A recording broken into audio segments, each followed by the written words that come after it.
kutub belum dieksplorasi. Jadi yang penyebaran manusia hanya di wilayah tropis dan lintang menengah. Jadi dari situ didapatkan deskripsi bahwa iklim di bumi itu ya variasi, ada yang panas sepanjang tahun, ada yang punya musim-musim dingin dan musim-musim panas. Saat itu belum ada pengamatan, pengukuran. Ya, pengukuran dan pengamatan itu baru terjadi ya setelah ilmu pengetahuan kita banyak berkembang ya di awal tahun 1700-an ya, mulai banyak dulu sebetulnya ilmu klimatologi juga terkait dengan yang lebih dulu adalah perkembangan ilmu astronomi.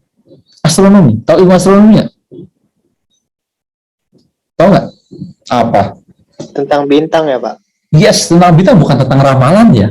Bukan tentang ramalan bintang ya. Yang kalau yang bintangnya Gemini, bulan zodiak itu, Pak. Zodiak. Iya, itu bintangan juga itu. Nah, tapi bukan tentang itu ya. Astronomi itu belajar mengenai bagaimana benda-benda langit itu dan interaksinya dengan bumi kita. Ya. Nah, ilmu astronomi itu dulu berkembang ya di awal itu mendukung sekali ilmu klimatologi. Karena dengan astronomi kita belajar bahwa bumi itu ternyata kalian masih ini kan cerita sejarawan dulu berbeda pandangan. Ada yang mengatakan dulu bahwa matahari mengelilingi bumi.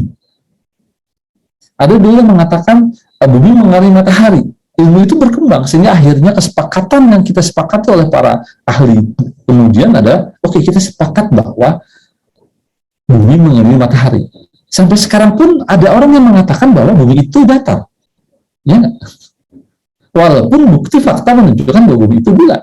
Ada nggak di sini yang masuk komunitas bumi datar? Benar, kalau kalian masuk komunitas bumi datar dan kalian mengaku itu, nggak usah ikut kuliah klimatologi, karena nggak akan nyambung. Nggak akan nyambung kuliahnya. Kalau kalian meyakini bahwa bumi itu datar. Tapi kalau kalian meyakini bumi itu bulat, kita teruskan kuliah kita. Kalau kalian meyakini bumi datar, kita nggak bisa ketemu nanti belajar mata kuliah klimatologi. Ya, nggak itulah ilmu gitu.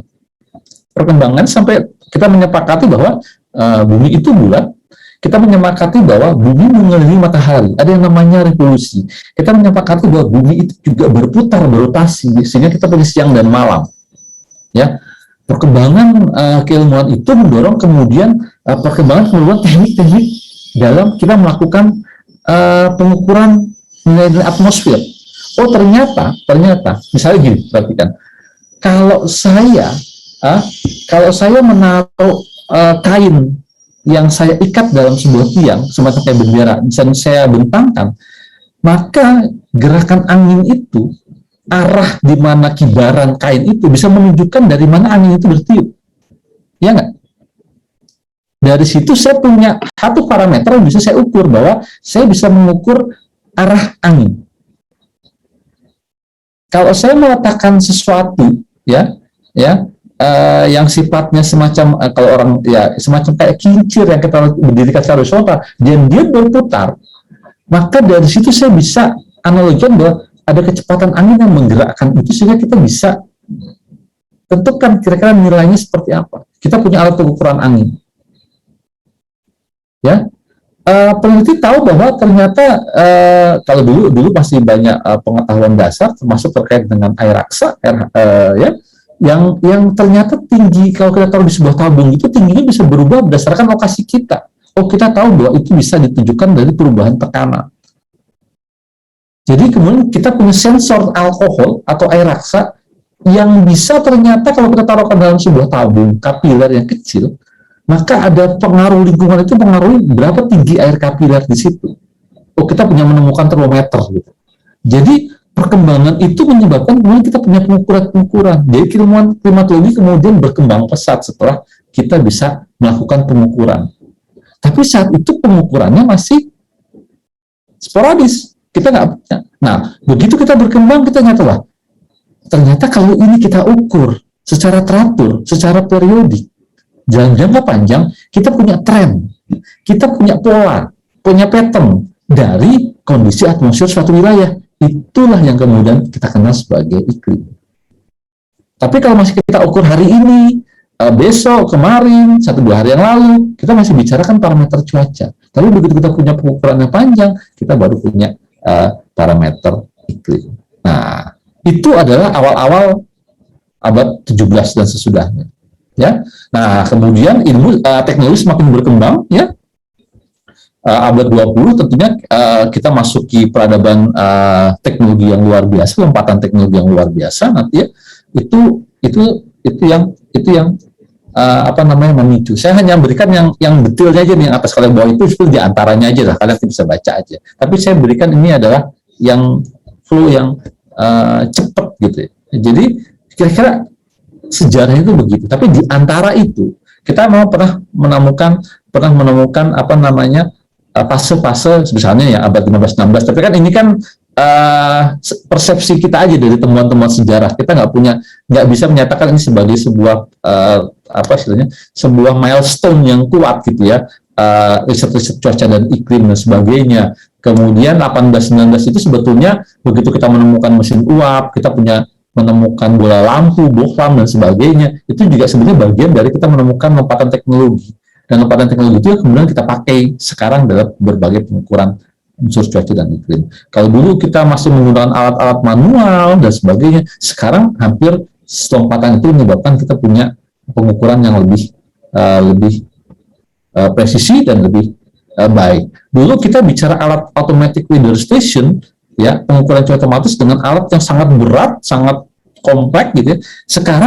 Sekarang kita punya satu automatic weather station yang besarnya cuma sebesar tumbler saya ini. Kalau kalian lihat, saya nggak tahu kelihatan nggak nih tumbler saya ini. Gimana sekarang? Tumbler saya coba tumbler. Ini ya, tumbler saya seperti yang besarnya kira-kira sebesar ini. Ya, sekarang itu automatic weather station pengukuran cuaca yang dia mengukur suhu, radiasi, angin, curah hujan, ya, itu bisa dengan alat yang besarnya segini, sebesar ya tumbler normal ya, sebesar tumbler normal ini kalau bikin gimana ya? Ya inilah, pokoknya kalian bayangkan deh satu buah tumbler itu bisa menjadi alat yang powerful untuk mengukur cuaca sesaat ataupun iklim jangka panjang kalau dipasang terus-menerus. Itu kemajuan teknologi saat ini. Nanti saya akan berikan di bab yang mana ya, nanti lah pokoknya. Mengenai perkembangan otomatis itu di mata kuliah metode observasi ya. Tekan saya ketukar. Itu di mata kuliah metode observasi nanti, bukan di mata kuliah klimatologi. Gitu ya perkembangannya ya. Jadi, nah, apa namanya, perkembangan ini memang luar biasa. Jadi, nah begini, ini yang penting. Ini saya mau memberi semangat kalian. Kalau dulu orang bicara iklim itu ya wis, iklim itu given. Maksudnya kalau orang Jawa itu nerimo aja, ya istilahnya iklim itu ya udah, itu yang kita terima sebagai sesuatu hal yang kita terima. Nah, kita nggak memikirkan iklim lagi, seakan-akan udah kalau hujan ya alhamdulillah, kalau nggak hujan ya alhamdulillah. Ya memang tetap harus bersyukur, tapi sebetulnya ke depan ini kita bisa merubah persepsi itu, bahwa sekarang itu kita menganggap iklim itu sebagai sumber daya. Ada saatnya iklim itu mungkin memberikan dampak negatif, tapi terlepas dari dampak negatif apapun, sebetulnya iklim itu adalah sebuah sumber daya, resources sumber daya alam yang luar biasa. Bayangin nggak kalau kita nggak ada hujan? Bayangin nggak kalau kita nggak punya suhu yang tinggi sepanjang tahun? Bayangin nggak kalau kita nggak ada angin? Maka semua proses kehidupan kita pasti tidak akan seperti sekarang. Kalau nggak ada hujan, kita nggak punya air di permukaan. Kalau nggak ada suhu udara yang tinggi, kita akan mengalami fase-fase suhu rendah yang akan mempengaruhi perkembangan tanaman, vegetasi. Kalau nggak ada radiasi, nggak ada proses fotosintesis. Kalau nggak ada angin, nggak ada berbagai perpindahan mikroorganisme, ya kan, dan lain-lain yang mungkin berperan penting dalam proses kehidupan. Nggak ada perpindahan panas, nggak ada perpindahan energi. Bayangkan itu. Dan semua itu dibawa oleh gerakan angin. Jadi, kita sekarang berada pada posisi di mana iklim itu sebagai sebuah sumber daya. Makanya, dalam proses pembangunan ke depan kita selalu mempertimbangkan bagaimana kondisi iklim sekarang ini. Jadi, sekarang ini iklim ini menjadi satu consider penting dalam kita membuat perencanaan pembangunan. Kenapa? Karena kita sadar bahwa iklim itu nggak boleh kita ignore, nggak boleh kita biarkan. Iklim itu adalah satu hal yang harus kita pertimbangkan karena dia ada sebuah sumber daya yang harus kita manfaatkan secara optimal. Gitu ya. Jadi ilmu iklim itu sekarang penting. Jadi di hampir semua sektor sekarang itu, semua sektor pertanian, perkebunan, kesehatan, perdagangan pasti ada faktor iklim yang penting di situ. Ya itu yang menyebabkan harusnya sekarang kebutuhan akan sarjana-sarjana yang menguasai ilmu cuaca dan iklim itu menjadi lebih besar. Kenapa? Karena iklim itu sekarang sudah disadari. Bahkan pemerintah daerah pun sekarang sudah menyadari bahwa mereka memerlukan banyak sekali ya pegawai yang kira-kira memahami aspek-aspek terkait dengan iklim yang nanti menjadi bagian dalam proses perencanaan pembangunan di daerah ataupun implementasi berbagai macam proyek-proyek vital penting di daerah. Jadi nggak usah khawatir kalian nanti akan bekerja di mana, ya, karena kedepannya tren demand terhadap penguasaan ilmu iklim ini akan semakin tinggi. Oke. Lanjut ya. Oke. Ada pertanyaan nggak sampai sini? Ada pertanyaan nggak? Ada pertanyaan nggak? Belum, Pak. Belum. Oke. Nah, sekarang sekarang kita masuk ke bagian kedua. Setelah tadi mengenai sejarah. Pengertian cuaca dan iklim. Pertanyaan saya aja nih. Kalian sudah paham belum pengertian cuaca dan iklim? Karena buat saya sih buatnya ini harusnya kan udah tahu gitu. Udah paham belum pengertian cuaca dan iklim? Ayo, siapa? Apa sih cuaca dan apa itu iklim? Ayo, saya minta siapa? Kalau enggak nanti saya panggil. Siapa? Ayo, siapa yang bisa menjelaskan apa itu cuaca? Itu aja deh. Nanti ada lagi yang lain apa itu iklim. Silakan, siapa? Saya izin, Pak. Siapa? Fauzi. Ya. Salim, Pak. Salim. Ya, apa? Apa itu cuaca? Ini cuaca aja, Pak. Ya, cuaca aja. Kalau mau iklim juga boleh. Iya, Pak. Jadi kalau menurut saya cuaca itu lebih ke ini, Pak, fenomena yang ada di atmosfer, Pak ya. Karena yes. Fenomena yang ada di atmosfer yang nanti itu bisa menyebabkan perubahan-perubahan atau berimplikasi kepada kehidupan yang ada di litosfer atau di bumi, di gas gitu ya, Pak. Okay. Nah, cuaca ini menurut saya nilainya sesaat gitu, Pak. Maksudnya nggak jangka panjang dan juga relatif spesifik, Pak, di bidang spasialnya gitu. Kalau iklim itu sedikit berbeda dari cuaca di yang tadi Bapak sempat singgung itu. Iklim itu berhubungan dengan tren cuaca selama beberapa periode dan juga umumnya itu general, Pak. Jadi di suatu kawasan misalkan regional Asia Tenggara iklimnya itu cenderung sama gitu. Mungkin itu, Pak, yang saya tahu. Oke, baik. Perhatikan ya. Sebelum kita memahami apa itu cuaca dan apa iklim, kalau kita bicara ini dua hal yang berbeda, tapi dua hal yang punya kesamaan. Perhatikan ya, tolong nih perhatikan baik-baik ya. Karena ini adalah dasarnya. Jadi gini, cuaca dan iklim, weather and climate itu sama-sama menggambarkan kondisi atmosfer. Perhatikan itu yang penting. Keduanya menggambarkan kondisi atmosfer. Dinamika atmosfer kita pokoknya. Sama-sama menentukan kondisi dinamika atmosfer kita. Oke. Nanti cuaca dan iklim dinyatakan dalam unsur yang sama. Namanya unsur cuaca atau iklim. Unsurnya itu adalah tadi bagaimana kondisi atmosfer kita. Nah, misalnya begini, saya berikan. Seberapa cepat massa udara bergerak di atmosfer kita? Gerakan massa udara secara horizontal itu kita nyatakan sebagai namanya adalah unsur kecepatan angin. Seberapa besar energi radiasi matahari yang sampai di permukaan itu kita nyatakan sebagai unsur penerimaan radiasi surya. Seberapa panas kita rasakan udara lingkungan kita itu kita nyatakan sebagai suhu udara. Oke? Seberapa lama radiasi matahari itu, lama nih, bukan besar ya, seberapa lama, berarti durasi waktu matahari itu sampai di permukaan. Karena misalnya gini, karena ada saat-saat tertentu di mana matahari itu radiasinya tertutup oleh awan.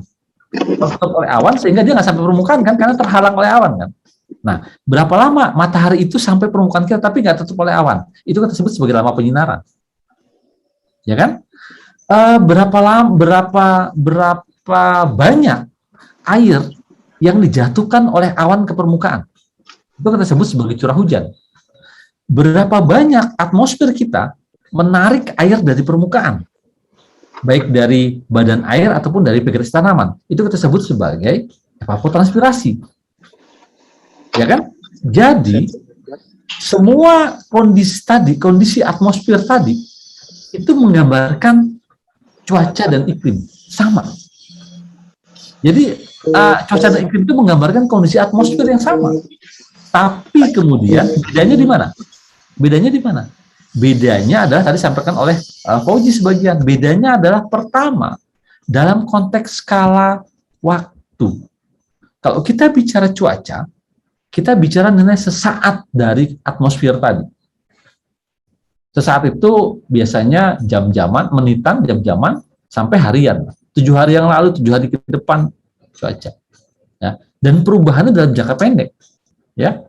Dan ini pengaruh besarnya di faktor diurnal rotasi bumi yang 24 jam itu. Diurnal. Oke. Cuaca jangka pendek. Saya berikan contoh gini. Contohnya gini. Bogor mengalami hujan dengan intensitas tinggi pada pagi hari tadi. Saya menggambarkan kondisi atmosfer kita tadi pagi, itu ada air yang jatuh dari awan ke permukaan, air hujan namanya. Maka saya mengatakan itu sebagai sebuah fenomena cuaca. Jelas nggak? Jelas nggak? Jelas. Ya, oke. Itu adalah cuaca. Ya, tapi kalau kemudian saya bicaranya adalah Bogor tetap mengalami curah hujan cukup tinggi walaupun di musim kemarau. Maka saya mengatakan ada periode yang panjang lebih dari 1 atau 2 hari, ini kan season musim kan, ini udah bulanan nih. Maka saya mengatakan ini adalah sebuah fenomena apa? Fenomena apa? Iklim, Pak. Fenomena iklim. Karena saya udah bicara, nah dari sekarang kita berdasarkan, nah berarti iklim adalah sintesis kesimpulan. Waktu saya katakan tadi bahwa Bogor masih mengalami curah hujan yang cukup tinggi di musim kemarau, berarti saya punya data panjang tuh, data harian tuh, selama musim kemarau bulanan, ya, yang kemudian saya simpulkan bahwa di musim kemarau pun Bogor masih curah hujannya cukup tinggi. Maka itu adalah sebuah fenomena iklim. Jelas nggak sampai sini? Jelas? Jelas, Pak. Jelas ya? Oke. Nah, kalau kita bicara data cuaca, dia sesaat, bisa jam 6, jam 8 berubah, jam suhu, radiasi, angin, dan sebagainya. Seperti contoh di slide ini, ya, kan bisa lihat aja slide-nya.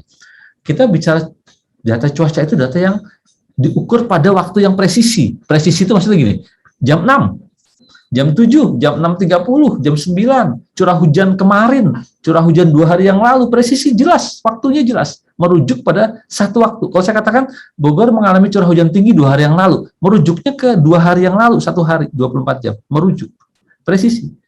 Tapi kalau saya katakan Bogor mengalami curah hujan yang tinggi sepanjang musim kemarau, saya kan nggak merujuk ke satu waktu, kapan? Sepanjang musim kemarau itu, bisa di bulan Juni, bisa bulan Juli, bisa tanggal 1, bisa tanggal 2, tapi saya kolek data semuanya yang periode itu, dari situ saya simpulkan bahwa sepanjang musim kemarau Bogor masih curah hujannya tinggi. Apakah itu berarti curah hujan tiap hari terjadi? Enggak. Tapi sepanjang menunjukkan bahwa selama musim kemarau itu masih ada hujan-hujan. Sehingga apa? Sehingga saya bisa simpulkan bahwa oh berarti di musim kemarau itu curah hujannya masih tinggi. Walaupun mungkin ada hari-hari di mana tidak terjadi hujan. Saat saya katakan ada hari itu tidak terjadi hujan, saya merefer ke informasi cuaca. Tapi kalau saya katakan Bogor mengalami curah hujan yang tinggi sepanjang musim kemarau, maka itu merefer pada kondisi iklim. Jelas nggak sampai sini? Jelas nggak? Jelas ya? Oke. Nah, sekarang ini adalah contoh data iklim di Kota Bogor antara tahun 1980 sampai 2010. Oke, perhatikan. Lihat ini saya. Aduh. Lihat ini kursor saya kelihatan nggak ini? Kelihatan nggak? Kursor saya menuju angka berapa? 419. Pertanyaan saya, 419 ini didapat dari mana? Siapa yang bisa menjelaskan?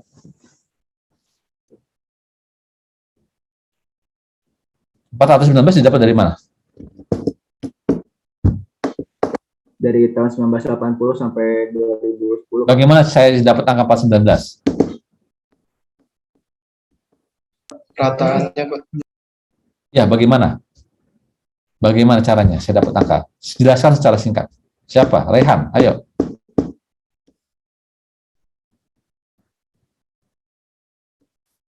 Siapa? Ayo, jangan ragu-ragu. Yang lain mana ini? Rehan, Fauzi, siapa lagi yang ada di itu saya nih?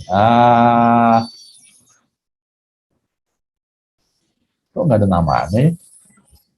Saya nggak bisa manggil kalau ada namanya. Ayo siapa? Izin jawab, Pak. Siapa? Bintang. Oh, Lintang. Ayo Lintang. Mungkin kan menggunakan suatu alat, Pak, untuk mengukur itu selama Yes.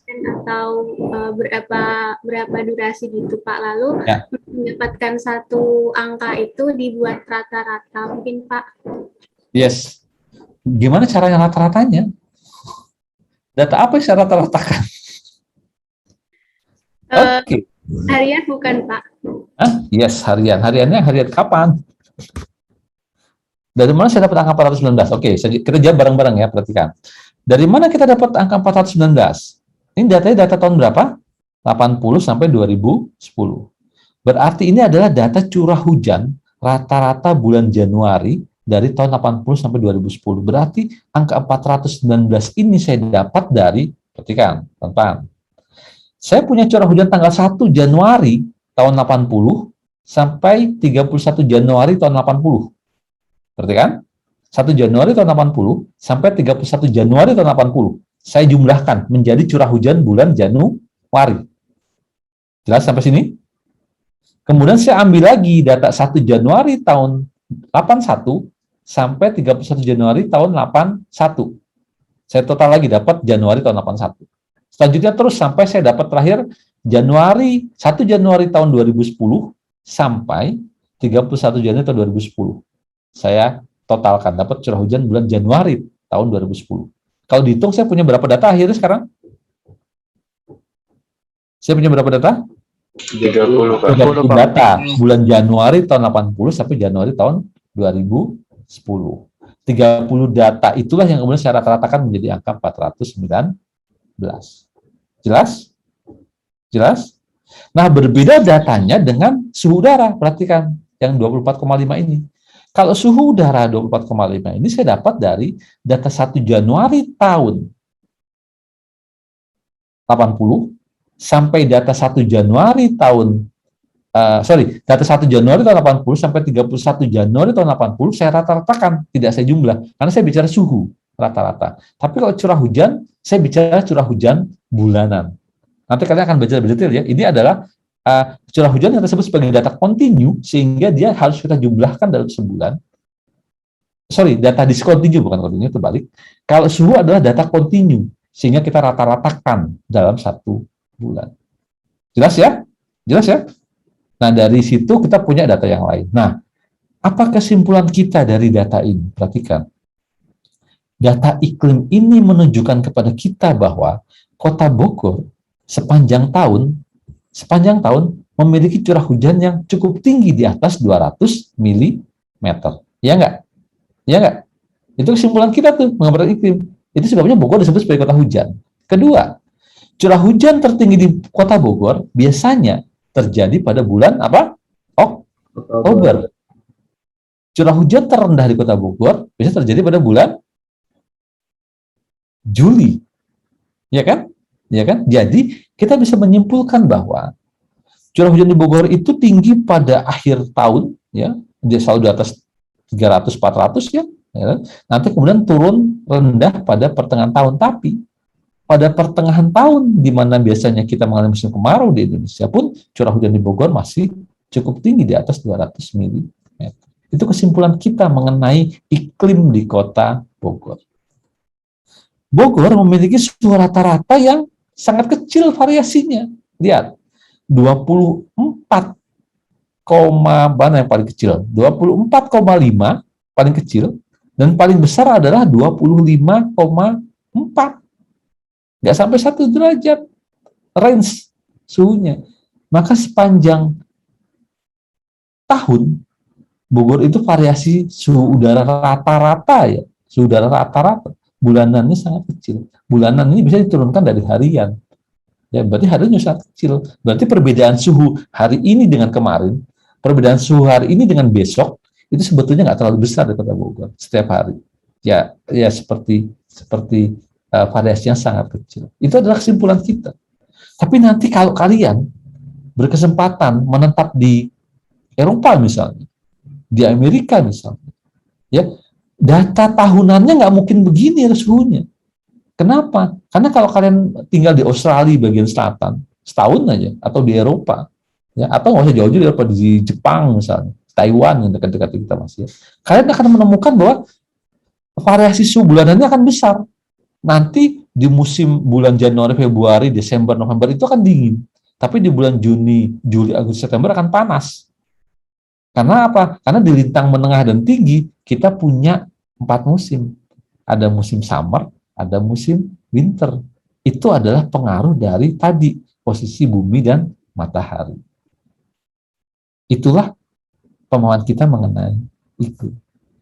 Dan iklim ini nggak akan pernah berubah. Jadi jangan berharap bahwa iklim di Indonesia akan berubah, bahwa kita nanti akan punya musim winter. Jangan, bukan jangan, ya nggak mungkin. Berharap kemudian mungkin nanti iklim di Eropa akan berubah. Ya, Eropa nggak akan punya musim winter. Yang tetap punya iklim 4 musim akan tetap punya 4 musim. Mungkin berubahnya itu suhunya semakin meningkat. Tapi winter, summer-nya tetap akan ada. Indonesia mungkin suhunya akan meningkat rata-ratanya, tapi tetap nggak akan kita punya musim winter. Kita kan selalu punya musimnya adalah musim hujan, musim kemarau. Musim yang terkait dengan ketersediaan air, bukan musim yang terkait dengan suhu udara. Jelas sampai sini? Jelas? Jelas, Pak. Jelas. Oke, next ya. Sekarang bagaimana iklim di bumi kita terbentuk? Ada namanya mekanisme pembentukan cuaca dan iklim. Ya. Nah, apa sih yang membentuk cuaca dan iklim di bumi kita? Nah, perhatikan. Kalau saya sebut Afrika Utara, apa yang terbayang oleh kalian? Kalau saya sebut Afrika Utara, apa yang terbayang oleh kalian? Gurun, Pak. Gurun. Kalau saya sebut kutub, apa yang terbayang oleh kalian? Salju. Dingin, Pak. Dingin. Dataran es. Oke. Kalau saya sebut Australia, apa yang terbayang oleh kalian? Kanguru. Oh, kanguru. Ya, nggak salah kanguru juga. Gurun, Pak. Gurun juga. Lihat nih ya. Oke. Oke, kalian lihat. Ya, kelihatan nggak? Apa yang kalian lihat? Bumi bulat. Bumi, oke ya. Iya, bumi bulat. Belum datar, masih bulat ya. Oke. Kalau kalian lihat peta ini, terlihat jelas bahwa permukaan sebagian besar benua Australia, terutama di Australia bagian tengah, ya, barat tengah, ya, itu adalah gurun. Australia itu benua yang memang gurun, panas. Ya. Kenapa? Karena dia berada di antara pengaruhnya dua lokasi di mana massa udara itu turun di antara 23,5 lintang utara sampai 30 derajat lintang selatan sampai 23,5 lintang selatan sampai 30 derajat lintang selatan. Ya. Kalau kita lihat kalau kita lihat ke Afrika Utara, kita lihat tadi ya, Afrika Utara, ya, kita juga bisa melihat bahwa wilayah Afrika Utara, Jazirah Arab, yang posisinya bersama kayak tadi Australia, ya, antara 23,5 lintang utara sampai 30 derajat lintang utara, ini adalah wilayah-wilayah yang kering, kering, lihat. Ya, ini garisnya namanya Tropic of Cancer ya, 23,5 lintang utara. Kalau selatan namanya Tropic of Capricorn. Ya. Wilayah-wilayah yang di antara sekitar itu wilayah yang kering, gurun. Berarti ada faktor yang mengendalikan iklim di wilayah tersebut sehingga iklimnya itu iklim kering gitu. Oke, kita lihat wilayah ekuator Afrika, wilayah ekuator Asia Indonesia, wilayah ekuatornya Amerika. Apa yang kalian lihat? Hijau. Ya kan? Berarti ada mengendalikan bahwa wilayah ekuator itu adalah wilayah yang suhunya tinggi sepanjang tahun, curah hujannya tinggi sepanjang tahun, sehingga apa? Radiasinya juga tinggi sepanjang tahun. Radiasi tinggi, suhu tinggi, curah hujan tinggi, udah. Nggak ada pembatas untuk pertumbuhan vegetasi. Karena pertumbuhan vegetasi kan bergantung pada proses fotosintesis. CO2 tambah H2O, air. Ada radiasi banyak. Jadi C6H12O6, karbohidrat, tanaman apapun bisa tumbuh dengan baik. Makanya kita mengenal tropical rainforest di wilayah ekuator. Kalau kita ke arah kutub utara atau kutub kemana? Atau kutub selatan, ya, atau kutub selatan, ya, maka kita temukan wilayah yang sangat dingin. Kenapa? Ya karena posisi bumi itu dan matahari unik. Tadi saya katakan bahwa karena revolusi bumi menyebabkan kadang-kadang matahari itu seakan-akan posisinya ada di Tropic of Cancer paling jauh. Nanti sekarang bulan Agustus, tadi saya katakan bahwa dia ada di titik terjauh Tropic of Cancer itu di bulan Juni tanggal 22. Sekarang dia sedang menuju dari Tropic of Cancer ke ekuator. Ya, saya balik ke Indonesia aja dulu. Saya balik ke Indonesia aja. Oke, saya balik ke Indonesia aja. Nah, perhatikan. Maka dari sini kita tahu bahwa matahari itu sekarang sedang bergerak dari Tropic of Cancer menuju ekuator. Nanti dia akan ada di ekuator sekitar tanggal 21 atau 22 September yang kita sebut sebagai equinox. Titik equinox. Ya, di sini di ekuator. Setelah September dia bergerak lagi ke selatan, ke Tropic of Capricorn. Ya, itu adalah proses yang menyebabkan nanti pada saat bulan Juni wilayah utara akan mengalami musim summer, selatannya musim winter. Pada saat bulan Desember kebalikannya, maka selatannya menjadi summer, utaranya menjadi winter. Ini adalah bagian dari faktor yang mengendalikan iklim di bumi kita. Maka kemudian, saya balikin dulu ke sini ya, balikin lagi ke slide kita, maka yang mengendalikan cuaca dan iklim di bumi kita ada pancaran radiasi surya yang nanti dipengaruhi oleh posisi semu bumi dan matahari. Dinamika komposisi atmosfer ini terkait dengan bagaimana ya respon dari pengisi atmosfer kita, gas-gas rumah kaca dalam merespon raca energi bumi dan matahari. Lautan, tutupan es dan salju. Semakin banyak es menutupi permukaan bumi kita, maka akan semakin banyak radiasi matahari yang dipantulkan kembali ke atmosfer. Yang diserap sedikit. Kenapa? Karena es itu warnanya putih. Karena warnanya putih dan dia beda padat, dia akan memantulkan radiasi ke luar angkasa. Maka yang diserap bumi menjadi sedikit. Semakin banyak es di permukaan bumi kita, maka dia akan mengatur supaya bumi kita itu berada pada kondisi yang lebih dingin.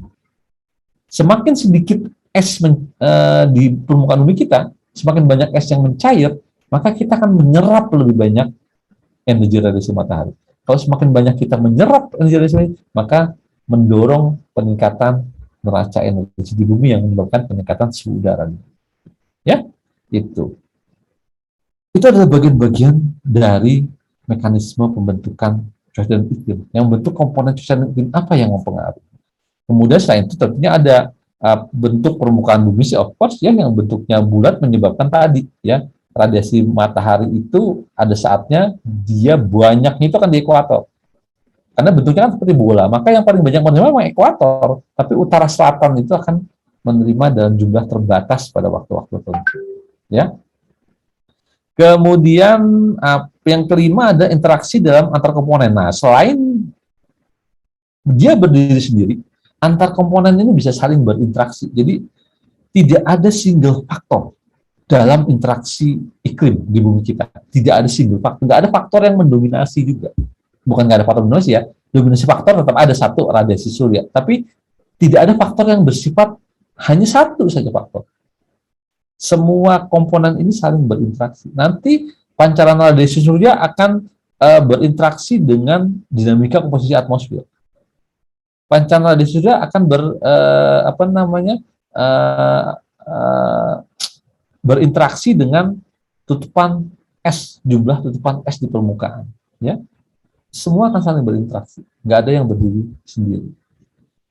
Oke, jadi, nah dari sini kita paham bahwa faktor-faktor ini semua punya kontribusi. Misalnya kita contoh satu, ya, terkait dengan pancaran energi radiasi surya.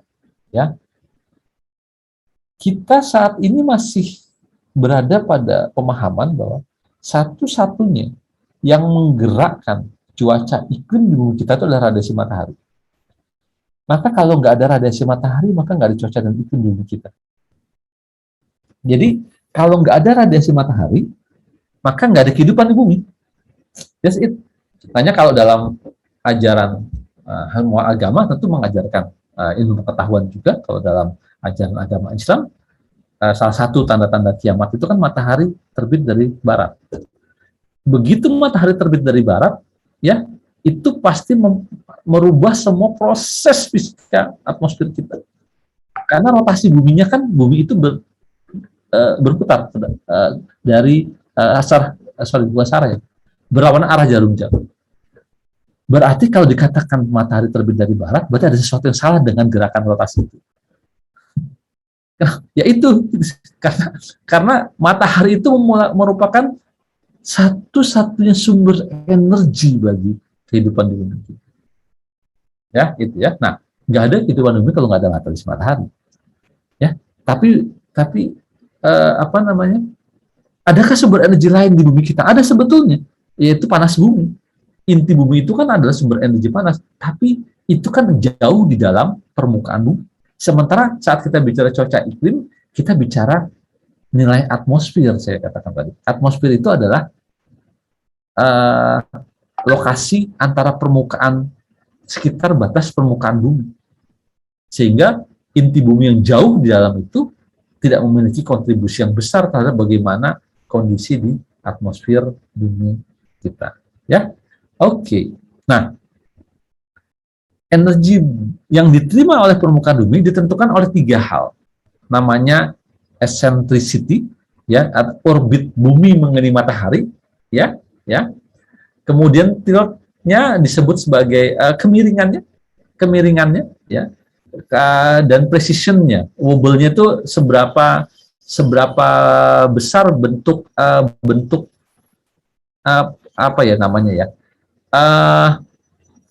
konsistensi dalam dia berputar. Kayak kalian main gasing, tahu gasing nggak gasing? Ada yang masih tahu mainan gasing nggak? Tahu Pak, tahu. Gasing ya, tahu yang bulat atasnya kemudian bawahnya ada pakunya itu. Saat kalian muter mainan gasing, kadang-kadang kan dia akan tegak lurus. Kadang-kadang dia akan miring ke kiri ke belakang. Kadang-kadang dia akan miring ke depan. Kadang-kadang miringnya banyak, kadang-kadang miringnya dikit. Benar nggak? Benar, Pak. Nah, anggap bumi itu sebuah gasing yang berputar. Ya, saat dia jadi sebuah gasing berputar, ada saatnya dia akan tegak.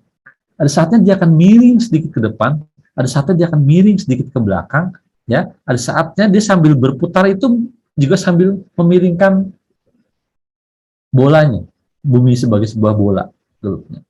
Saat dia berotasi, dia berputar, kemudian dia juga berevolusi mengelilingi bumi. Nah, pengaruh bentuk putaran bumi itulah, posisi itulah dalam bentuk eccentricity itu, apakah dia berputar dalam bentuk lingkaran sempurna atau bentuknya elips. Ya, karena ini berubah dalam rentang waktu jutaan tahun. Menentukan nggak? Ada pengaruhnya terhadap penerimaan radiasi di bumi. Tapi nanti kalau kita bicara apakah mempengaruhi iklim secara langsung, nanti bisa kita lihat.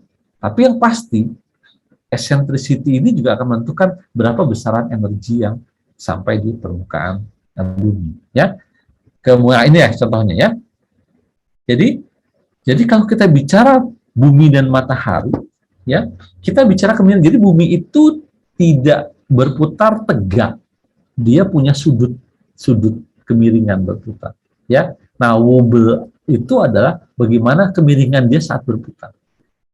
Ya, eccentricity ini adalah bentuk putaran bumi mengelilingi matahari. Kadang-kadang, bukan kadang-kadang, dalam rentang waktu tertentu jutaan tahun itu dia bentuknya bulat, tapi jutaan tahun kemudian dia bisa bergeser ke bentuk yang opal. Sekarang kita ada di fase eksentrisi bumi bentuknya opal, sehingga kita pernah mengalami masa di mana bumi dan matahari itu jaraknya dekat, kita pernah mengalami masa di mana bumi dan matahari itu jaraknya jauh.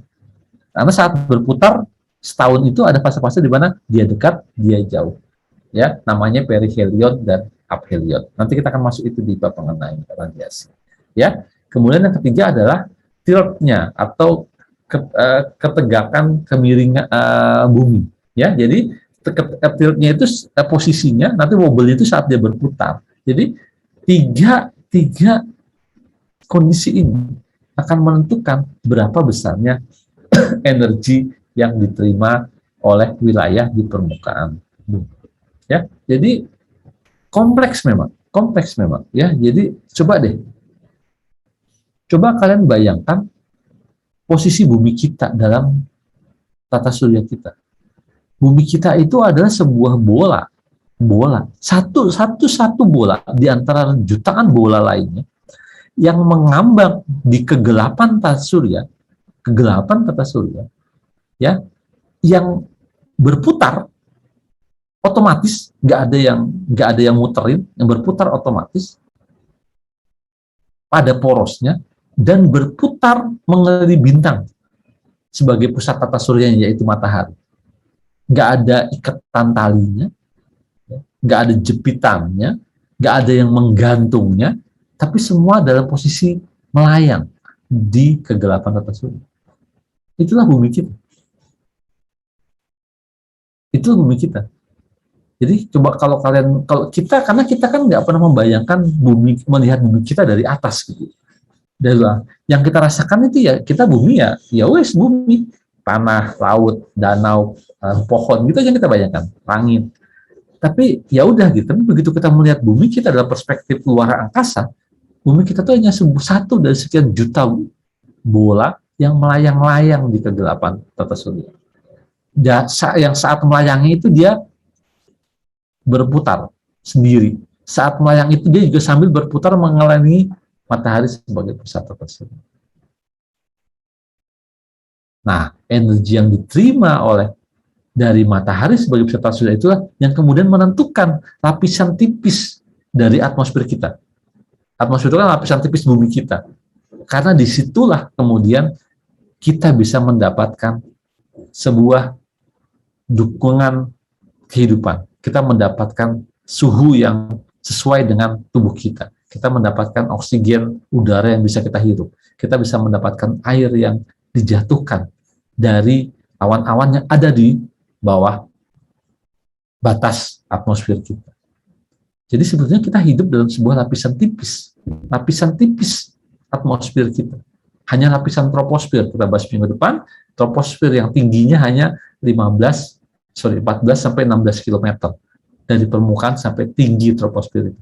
Disitulah 8,5 juta manusia sekarang, semua hewan-hewan, semua tumbuhan hidup mendapatkan dukungan kehidupan, oksigen, air, radiasi, dan lain sebagainya. Dan itu semua juga terkait terhadap hidup kita. Oke. Lanjut ya. Nah, ini saya katakan tadi ya, ini sudah saya jelaskan sebetulnya ya, bahwa posisi bumi matahari, pancaran energi radiasi surya, itu yang secara khusus akan berperan penting bagaimana kemudian iklim satu wilayah itu terbentuk. Makanya kita kenal tadi ada wilayah gurun di Afrika Utara, wilayah tropical rainforest, hutan hujan tropis di wilayah ekuator, ya, wilayah gurun di wilayah selatan di Australia, wilayah yang sangat dingin di kutub utara selatan dan sebagainya. Itu semua adalah terkait dengan penerimaan energi radiasi. Nanti saya akan jelaskan lebih detail interaksi ini sebetulnya menarik di bab mengenai klasifikasi iklim. Nanti ada di STAU TS kalau nggak salah ya.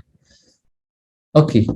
dalam konteks energi radiasi surya, kita bisa dapat gambaran bahwa kalian ada kuliah lagi 3:30 ya? Yang sebagian ya? Iya Pak, ada Ya, oke, kita selesaikan jam 3:30 kurang 5 lah, supaya kalian bisa siap-siap ya.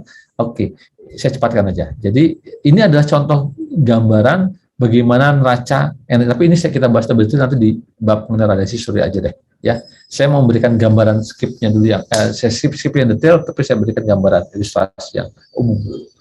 Selain pengaruh tadi energi radiasi surya, kita juga sebetulnya iklim bumi kita dipengaruhi oleh bagaimana misalnya transport dan distribusi energi antar wilayah. Salah satunya adalah transport energi melalui lautan yang kita sebut sebagai sirkulasi termohaline circulation. Ya, jadi interaksi antara lautan, daratan, lautan dan atmosfer itu juga menentukan bagaimana kondisi cuaca dan iklim bumi kita. Nanti kita belajar juga mengenai sirkulasi global. Pak, tadi kan saya baru menunjukkan, Pak, kenapa di wilayah sekitar 30 derajat, 23,5 sampai 30, itu utara selatan dataran kering, gurun, Afrika Utara, Asia, Mediterania, sebagian Cina, sebagian Australia. Kenapa? Nanti saya jelaskan. Ada mekanisme distribusi sirkulasi global dunia yang menyebabkan ada penurunan massa udara di sekitar lintang 30 derajat yang kita sebut sebagai sebuah siklus yang namanya siklus Hadley-Cell. Dari situ nanti kita paham bahwa daerah-daerah yang ada di mana massa udara itu turun dalam siklus Hadley-Cell itu adalah daerah-daerah yang relatif menjadi daerah yang kering, yang iklimnya menjadi iklim kering. Kenapa? Karena yang turun adalah udara kering, maka punya iklim kering. Karena iklimnya kering, maka curah hujan hampir nggak ada sedikit. Kalau curah hujan nggak ada, maka vegetasi yang tumbuh terbatas. Makanya kita punya landscape permukaan yang padang pasir, padang rumput, hampir tidak ada tropical rainforest, nggak bisa hidup di sana. Kenapa? Karena keterbatasan air, tingginya suhu udara di wilayah tersebut. Ya, nanti itu kita bahas secara detail. Atmosfer nanti kita akan bahas juga di bab khusus minggu depan mengenai atmosfer. Saya katakan tadi, kita hidup hanya di lapisan troposfer. Yang ketinggian itu kalau di ekuator itu bisa mencapai 16 km, tapi kalau di kutub itu hanya sekitar 8-12 km. Gak tinggi, jadi tingginya di ekuator. Ya. Dari troposfer inilah semua proses fisika itu terjadi, dan dari sinilah semua proses iklim itu terbentuk. Ya. Di atmosfer kita ini juga kita memiliki gas-gas rumah kaca, ya, gas-gas yang punya kemampuan untuk menyerap energi gelombang panjang bumi yang mempengaruhi distribusi suhu permukaan bumi. Tapi ini kita bahas detail nanti minggu depan di bab atmosfer khusus. Ya, saya lewatkan saja interaksinya. Ya, atmosfer, hidrosfer. Hidrosfer itu adalah yang kita sebut sebagai region badan air, ya. Jadi kita punya atmosfer. Atmosfer itu adalah udara kita, ya, di atmosfer, di atas permukaan tanah dan lautan. Hidrosfer ini adalah lautan dan badan-badan air. Kemudian kita punya litosfer. Litosfer itu adalah lapisan tanah, ya, di daratan. Kemudian sebetulnya kita punya biosfer. Biosfer itu hal-hal terkait dengan kehidupan makhluk hidup. Kita punya xerosphere, lapisan es di kutub utara selatan. Ya, itu adalah 5 sphere utama yang kita pahami bersaling berinteraksi dalam aspek klimatologi atau iklim di bumi kita. Nah, ini adalah lapisan es juga yang penting buat kita, ya, dan kita sekarang menghadapi masalah kita dengan berkurangnya lapisan es, glasier kita, lapisan es di kutub utara dan selatan kita yang mencair. Saya katakan tadi, es ini punya regulasi yang kuat membantu kita untuk mengurangi radiasi matahari yang diserap. Saat es ini semakin berkurang, ya, maka kecenderungannya bumi akan menyerap energi radiasi lebih banyak. Kalau itu terjadi, maka kita akan punya peningkatan suhu yang lebih cepat di permukaan bumi. Ya, oke. Daratan itu yang tersebut sebagai litosfer, bagian interaksi juga dari iklim. Saya pikir ini adalah gambaran kita ya mengenai interaksi antara iklim di permukaan, di atmosfer, di hidrosfer. Karena kalian coba nanti pelajari aja dulu ini ya. Nanti minggu depan bisa kita bahas kalau memang kalian belum paham. Tapi ini menggambarkan ke kita bagaimana interaksi antara daratan, litosfer, lautan hidrosfer, dan atmosfer, termasuk ya gambaran terkait dengan biosfernya, pengaruh interaksi antara biosfer itu berarti vegetasi kehidupan kita dengan lingkungannya. Oke, ini apa ya? Ini terkait dengan pengukuran, tapi pengukuran ini nanti ini adalah faktor terkait dengan faktor pengendali ya, faktor pengendali cuaca itu. Ini saya berikan sekilas sedikit kali ini. 17 menit lagi ya sebentar. Ini saya berikan sekilas. Jadi yang di kiri ini adalah yang mengendalikan radiasi surya, letak lintang. Yang saya katakan tadi ya, letak lintang apa contohnya tadi itu? Afrika Utara, Jazirah Arab, Australia itu karena pengaruh letak lintangnya. Kemudian pusat tekanan, aliran massa udara. Letak lintang berinteraksi dengan pusat tekanan untuk kasus-kasus yang tadi. Aliran massa udara, halangan pegunungan. Ini saya berikan contoh nanti Kota Bogor, apa sih halangan pegunungan Kota Bogor sehingga Bogor disebut sebagai kota hujan. Nanti saya ajarkan nanti. Kemudian arus laut ya. Semua ini adalah faktor pengendali. Dia mengendalikan apa? Mengendalikan unsur cuaca dan iklim yang di tengah. Dari unsur cuaca dan iklim di tengah ini, setelah distribusinya, setelah pengukurannya kita lakukan jangka panjang, kita punya distribusinya. Nah, distribusi inilah yang kemudian kita kenal sebagai pola iklim. Ya, pola iklim di setiap wilayah.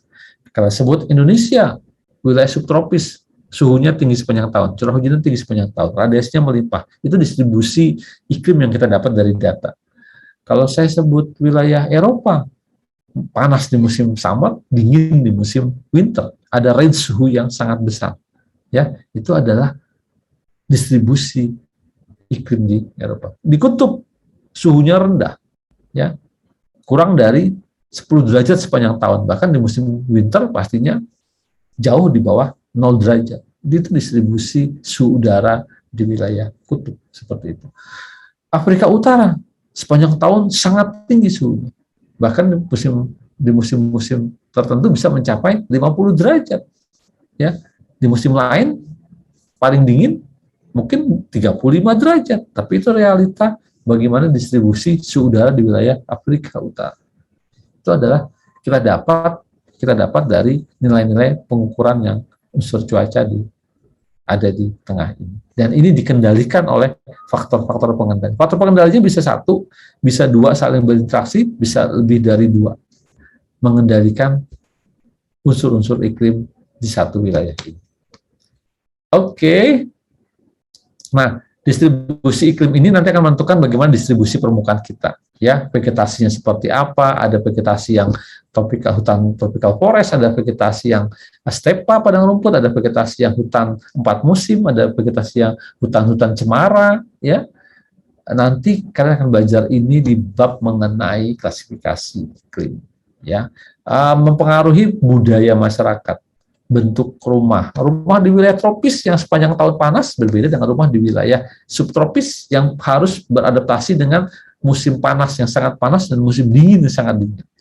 Berbeda lagi dengan wilayah kutub, rumah-rumah Eskimo yang sepanjang tahun harus beradaptasi dengan suhu yang sangat dingin. Berbeda-beda. Ya, itu akibat dari kondisi iklim, ya. Sebaran suhu dunia ini juga nanti kita pelajari di bab mengenai suhu udara, ya, bahwa kita tahu bahwa semakin ke ekuator akan semakin panas, semakin ke kutub akan semakin dingin. Teori dasarnya itu. Tapi ada faktor lain yang mengendalikan selain letak lintang, ya. Nanti iklim juga bisa kita aplikasikan dalam mempelajari aspek potensi penyakit misalnya, ya, wabah-wabah yang terkait dengan bakteri, virus, itu juga bisa terkait asosiasi dengan kondisi iklim wilayah, ya. Penyakit DPD itu ada virusnya dan sebagainya, itu juga bisa terasosiasi dengan kondisi iklim spesifik di suatu wilayah. Kita bisa memahami iklim dari pohon yang kita tebang, dan itu setiap serat, setiap lapisan batang itu bisa menggambarkan bagaimana kondisi iklim di saat itu. Kandungan karbonnya bisa kita lihat, dan kita bisa tentukan bagaimana kondisi CO2, kondisi gas rumah kaca di bumi saat itu. Kita bisa menentukan kondisi suhunya berapa dari pemahaman kita mengenai tanaman yang tumbuh dengan periode waktu yang sangat panjang. Oke. Nah, saya kira itu saja ya dari saya. Nanti ini ruang lingkup pembagian ilmu ontologi, baca aja ya. Ini kan gampang, hanya baca diagram ya.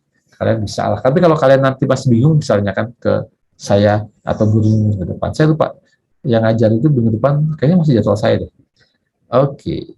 Isu-isu kontemporer terkait greenhouse effect ya, gas rumah kaca, nanti ya kita bahas lebih lanjut nanti aja deh. Ini sambil jalan ya. Oke, sampai sini ada pertanyaan nggak?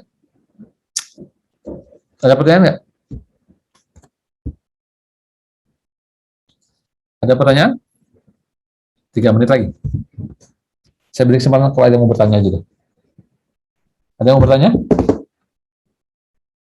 Ada? Saya hitung sampai 3, 1, 2, 3, enggak ada. Kalau nggak ada ya sudah bersyukur. Pak. Oke. Nggak ada ya? Oke, kalau nggak ada, kalau kalian absennya dibuka belum? Saya lupa. Biasanya Bu Rini udah dibuatin. Sudah Pak, sudah. Sudah ya? Sudah ya, saya sekarang kalian absen saja. Kita ketemu lagi minggu depan, insya Allah minggu depan kita kuliah di jam 1 ya, mudah-mudahan nggak ada. Saya sudah bisa mengarrange jadwal-jadwal yang lain yang di hari Selasa ini. Agak padat banget, saya dari jam 7 pagi full ngajar, cuma istirahat di jam 12 sampai jam 1 makan siang sholat. Oke, itu dulu ya dari saya. Saya ucapkan terima kasih.